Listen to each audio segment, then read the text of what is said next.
नमस्कार मित्रों। 10 स्वदेश में आपका स्वागत है। यहाँ पर करते हैं हम लोग देश में हो रही राजनीति पर चर्चा। और आज बात करेंगे बिहार की, क्योंकि बिहार में नीतीश नाम केवलम, जी हाँ, पिछले 22 साल से बिहार की राजनीति नीतीश कुमार के इर्द गिर्द घूम रही है। और अब तो उनके बेटे निशांत कुमार, वह भी राजनीति में आने को आतुर दिखाई दे रहे हैं। ऐसे में बिहार में नीतीश के बाद क्या होगा नेतृत्व, इसको लेकर सवाल उठ रहे हैं। Bhajpa, JDU, Jan Suraaj party, RJD, यह सभी कोशिश कर रहे हैं कि नीतीश के बाद वह बिहार में अपने आप को स्थापित कर सके। हर तरफ आप देखेंगे नए युवा चेहरा, लेकिन उसी बीच में जेडीयू में कोई चेहरा हमको नजर नहीं आता। ऐसे में नीतीश के बाद बिहार की राजनीति जाएगी किस तरफ, चर्चा करेंगे आज के वीडियो में। नमस्कार दोस्तों, मैं सुधांशु, आप देख रहे हैं द स्वदेश।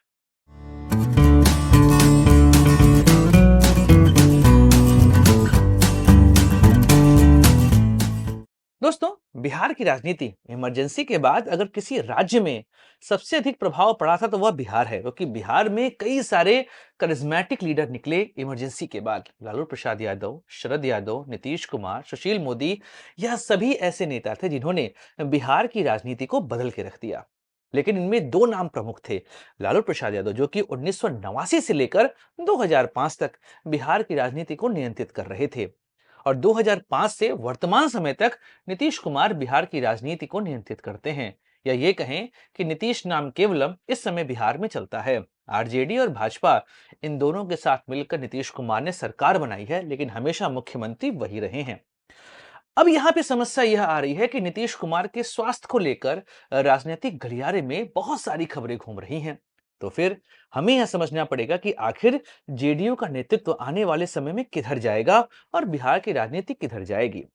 अगर आप राजनीति को समझते हैं तो तीन तरह की पॉलिटिकल पार्टी सिस्टम आपको दिखाई देगी।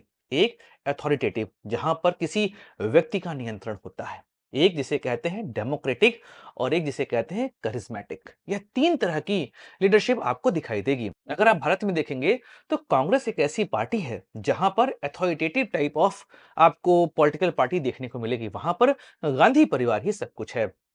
भाजपा देखेंगे तो वह अथॉरिटेटिव और डेमोक्रेटिक के बीच में आता है, क्योंकि यहां पर परिवारवाद चलता है, पर गांधी परिवार जैसे यहां पर परिवारवाद नहीं चलता। आरएसएस डिसाइड करता है कि कौन व्यक्ति आगे बढ़ेगा, कौन पीएम, कौन सीएम बनेगा। लेकिन एक होता है करिश्मेटिक। भारत में जितनी भी क्षेत्रीय पार्टियां हैं, वह करिश्मेटिक लीडर के राउंड चलती हैं। इसीलिए जिस भी पार्टी में करिश्मेटिक लीडर होता है, जब वह अपने परिवार के व्यक्ति को आगे करता है, अपनी पार्टी का मुखिया बनाता है, तो उसको लेकर कोई आवाज नहीं उठती। जैसे कि Samajwadi party, Mulayam Singh Yadav charismatic leader थे, उन्होंने अखिलेश को स्टेबल कर दिया। वहीं पर लालू प्रसाद यादव, जब राजनीति में धीमे धीमे उनका अवसान शुरू हुआ तो उनको समझ में आ गया कि बेटों को आगे करने का समय आ गया, तब तेजस्वी यादव को उन्होंने आगे कर दिया। यही चीज आपको दिखाई देगी एनसीपी में, यही बात हमको दिखाई देती है शिवसेना में। जितनी भी क्षेत्रीय पार्टियां हैं, वह करिश्मेटिक लीडर के आधार पर चलती है। पर जेडीयू इनमें से थोड़ी अलग थी, क्योंकि नीतीश कुमार करिश्मेटिक लीडर तो थे, लेकिन उन्होंने पार्टी में सेकंड लाइन तैयार नहीं की। अपने बेटे निशांत कुमार, उनको उन्होंने राजनीति से दूर ही रखा। लेकिन अब जब धीमे धीमे जेडीयू में उनका दौर खत्म हो रहा है, उनकी उम्र बढ़ रही है और उम्र के साथ अपनी समस्याएं आती हैं, तो ऐसे में उनको लग रहा है कि पार्टी का लीडरशिप आखिर कौन संभालेगा। इस वजह से गाहे बगाहे आपको निशांत कुमार पॉलिटिक्स में आते दिखाई दे रहे हैं, और माना जा रहा है कि इस बार बिहार का विधानसभा चुनाव भी वह लड़ेंगे। आखिर जेडीयू की राजनीति किधर जाएगी, इसके लिए हमको नीतीश कुमार के पूरे राजनीतिक कैरियर को समझना पड़ेगा। इमरजेंसी के दौर पर नीतीश कुमार राजनीति में आते हैं। धीमे धीमे करके वह लालू के मुख्य सहयोगी बनते हैं। 1989 के दौर पर लालू और नीतीश दो ऐसे राजनेता थे जो कि बिहार की राजनीति को नियंत्रित करते थे। लेकिन 1994 आते आते बिहार की राजनीति में परिवर्तन हुआ। नीतीश कुमार लालू का साथ छोड़ देते हैं और जॉर्ज फर्नांडिस साथ मिलकर बनाते हैं समता पार्टी। और उसी दौर में जब 1995 में बिहार का चुनाव होता है, तो उसमें जंगल राज का शब्द जोड़ा जाता है आरजेडी के साथ, और यहां से लालू प्रसाद यादव की राजनीति धीमे धीमे ढलान की ओर बढ़ती रहती है और समता पार्टी के रूप में नीतीश कुमार आगे बढ़ते रहते हैं। 2003 अचानक से बिहार की राजनीति में परिवर्तन होता है। समता पार्टी एक नए नाम से हमारे सामने आती है, उसका नाम था जेडीयू। और 2005 के चुनाव में नीतीश कुमार भाजपा के साथ मिलकर सरकार बनाते हैं। और यहां से जो क्रम शुरू हुआ वह आज तक जारी है। 2005 और 2010 के विधानसभा चुनाव में आरजेडी को लगभग पूरे बिहार में भाजपा और नीतीश कुमार ने खत्म कर दिया था। लेकिन 2013 में जब भाजपा ने नरेंद्र मोदी को पीएम पद का उम्मीदवार बनाया तो वहां से राहें जुदा होती हैं। और 2014 का जब लोकसभा चुनाव होता है तो नीतीश कुमार अकेले वहां लड़ते हैं चुनाव, और उसमें उनकी काफी हालत खराब होती है। तब 2015 में भाजपा को रोकने के लिए नीतीश कुमार और लालू प्रसाद यादव साथ आते हैं और भाजपा 53 सीट पर सिमट जाती है। नीतीश कुमार महागठबंधन के मुखिया बनते हैं और तेजस्वी यादव बनते हैं उप मुख्यमंत्री। लेकिन 2017 आते आते दिक्कतें फिर बढ़ने लगती हैं। नीतीश कुमार वापस से एनडीए में आते हैं। 20 का चुनाव होता है, लेकिन 20 के चुनाव में नीतीश के पर कतरने के लिए अचानक से एलजेपी चिराग पासवान व नीतीश के खिलाफ मुखर होते हैं। कई लोग मानते हैं कि भाजपा ने वहां पर चिराग पासवान को बैकिंग दी हुई थी। ऐसे में नीतीश कुमार पहली बार भाजपा से कम सीट पाते हैं। मात्र 43 सीटों पर उनकी विजय होती है और भाजपा पूरे बिहार में सेकंड नंबर पे पार्टी बनके उभरती है। 2022 आते आते वापस से नीतीश कुमार पहुंच जाते हैं महागठबंधन में। फिर 24 में वह लौट के आते हैं भाजपा के साथ। तो जेडीयू के जितने लीडर हैं वह यही सोच रहे हैं कि आखिर नीतीश के बाद क्या होगा बिहार में। नीतीश कुमार की राजनीति को आप बिहार में देखेंगे तो यहां पर उन्होंने कई सारे वोट बैंक बनाए हैं। इनमें दो वोट बैंक प्रमुख हैं, एक महादलित और एक आता है ईबीसी। इसके अलावा महिला वोटर्स भी नीतीश कुमार को वोट देती हैं। अब जब नीतीश कुमार राजनीति से जाएंगे तो उनकी जगह पर कौन ईबीसी का चेहरा यहां पर बन के आएगा? अगर आप देखेंगे तो पिछले कुछ दिनों में कुछ नाम नीतीश कुमार के साथ जोड़े गए थे। इनमें एक नाम था आरसीपी। आरसीपी को भाजपा का करीबी मानकर नीतीश कुमार ने हटा दिया। वह राष्ट्रीय महासचिव हुआ करते थे। बाद में उन्होंने अपनी पार्टी बना ली, आपकी आवाज नाम से एक पार्टी बनाई, और अभी वह भाजपा का भी भाग नहीं है। फिर ललन सिंह का दौर आता है और ललन सिंह आरजेडी के साथ ज्यादा सामने हमको दिखाई दिए और इस वजह से ललन सिंह को भी उन्होंने हटा दिया। दौर में प्रशांत किशोर भी उनके साथ जाते हमको दिखाई दिए थे और वह राष्ट्रीय उपाध्यक्ष बन जाते हैं।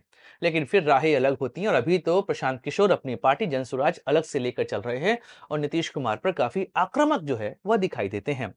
अब नीतीश कुमार के साथ वर्तमान समय में संजय झा, विजय चौधरी, अशोक चौधरी, यह तीन प्रमुख नेता हैं। लेकिन इनके नाम पर जेडीयू में वोट नहीं पड़ सकते, क्योंकि अगर संजय झा को आगे चल के यहां पर कोई रिस्पॉन्सिबिलिटी दी गई तो लालू प्रसाद यादव इस पूरे चुनाव को फॉरवर्ड बनाम बैकवर्ड कर देंगे। वहीं पर अशोक चौधरी और विजय चौधरी यह कांग्रेस से आए हैं और अगर उनको यहां पर दिया गया तो उनका अपना वोट बैंक बहुत ज्यादा नहीं है। अशोक चौधरी और विजय चौधरी दलित समाज से आते हैं, लेकिन फिर भी उनका वोट बैंक उतना खास यहां पर नहीं है। तो लय के बात आ जाती है निशांत कुमार पर कि यहां पर निशांत कुमार को वह देना चाहते हैं पार्टी की कमान, लेकिन निशांत कुमार को सत्ता देना इतना आसान नहीं है। राजनीति में कई सालों से वह थे नहीं। ऐसे में यहाँ पर उनको निशांत कुमार को स्टेबल करना पड़ेगा। जब नीतीश कुमार अपने पीक में थे, अगर उस समय इनको वह ग्रूम करते तो शायद आज स्थिति अलग होती, जैसा कि लालू प्रसाद यादव ने किया कि अपने पीक टाइम पे उन्होंने तेज प्रताप यादव, तेजस्वी यादव और मीसा भारती इनको स्टेबल करना शुरू कर दिया था। अगर निशांत कुमार को सीधे तौर पर यहाँ पर सत्ता सौंपी गई तो जेडीयू में बगावत हो सकती है। तो यहाँ पर नीतीश कुमार जब राजनीति से लेंगे संन्यास, या जो उनकी वर्तमान स्थिति है, स्वास्थ्य उनका ठीक नहीं चल रहा है, ऐसे में 2025 के चुनाव के बाद क्या होगा जेडीयू का भविष्य, यह संशय में दिखाई दे रहा है।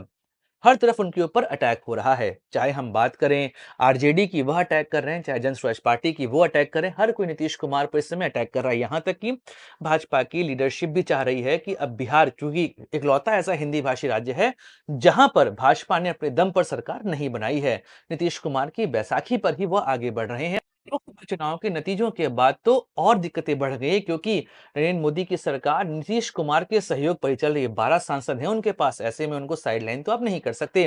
तो फिर होगा क्या, इसको लेकर तो समय यहाँ पर सारे आंसर देगा। पर अभी नीतीश कुमार कर रहे हैं ढेर सारी यात्राएं और अपनी राजनीति को वह आगे लेके जाने का प्रयास कर रहे हैं। बाकी जेडीयू के भविष्य में क्या लिखा हुआ यह तो समय बताएगा, क्योंकि जेडीयू के कुछ नेता चाहते हैं कि वह भाजपा के साथ रहें और कुछ ऐसे नेता जो कि आरजेडी की ओर जाना चाहते हैं वह आरजेडी में जा सकते हैं। तो ले दे के जेडीयू का छोटा सा गुट ही यहां पर रह जाएगा, अगर नीतीश कुमार ने सही रहते अपना उत्तराधिकारी यहां पर नहीं चुना। बाकी दोस्तों समय बताएगा बिहार की राजनीति किस तरफ जाएगी। हम करते रहेंगे चर्चा, मिलेंगे अगले वीडियो में, बात करेंगे किसी और राजनीतिक मुद्दे की। Like share subscribe the channel. अपने दोस्त सुधांशु को दीजिए इजाजत। जय हिंद, वंदे मातरम, भारत माता की जय।